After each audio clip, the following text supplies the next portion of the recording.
NHS Change Day was a real fun day. Stuart, one of the partners, suggested that we all, instead of calling or using the tannoy, that we just went out to the waiting area and welcomed our patients and then walked into our room. And it was really well perceived by, I think, all of us as well. Somehow, usually you sit in your room, you don't really see the other partners that often. So we just all met.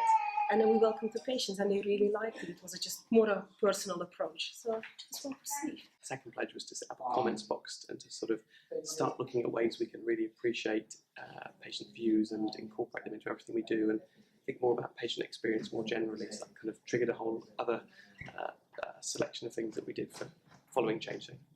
So, for example, I think we probably won't continue with the exact change that we implemented, but it did set a cascade of other actions and thoughts in people's heads about actually who's the most important person in our day-to-day job. It's the patients. It's not us, the clinicians, the providers. It's the patients who we're here to serve and care for, basically. I think probably what we've learned is actually Change Day is not a single day. It's a process.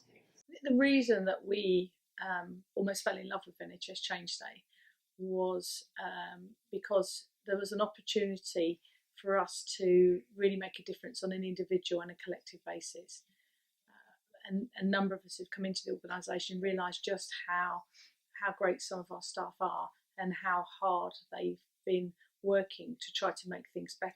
From the minute people walked into the reception area, and the approach that they got, which is, I've got to say, has always been good, but that absolute extra added mile that people went to was really felt by our patients. It was a very proud moment on that day when we launched the Guardian service. For us, it was a coming together of weeks of planning, but also weeks of having conversations with all the different parts of our organisation. So whether it was an individual doctor, whether it was an individual nurse, people were able to that day say, I have started to deliver my pledge and I will do this every day from this day forward. You can never have a personal commitment by an organisation or by an establishment. It has to be by the very person that's touching the individual or the person that's managing the person that's going to touch the patient. I did this audit of how I spent my time, and I wrote an article for our newsletter about that was really open about what I spent my time doing. Did the Change Day pledge to increase it, and in July I've got to do the same thing and go back out to all my colleagues and own up as to whether I've managed to up that percentage significantly as I had pledged to do. Colleagues feel as though they need permission from somebody else.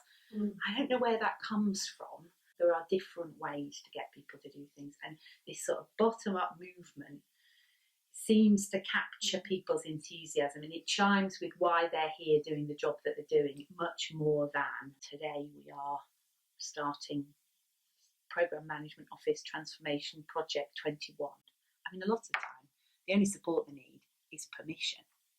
You know what you need to do. You know it a lot better than I do. Do it.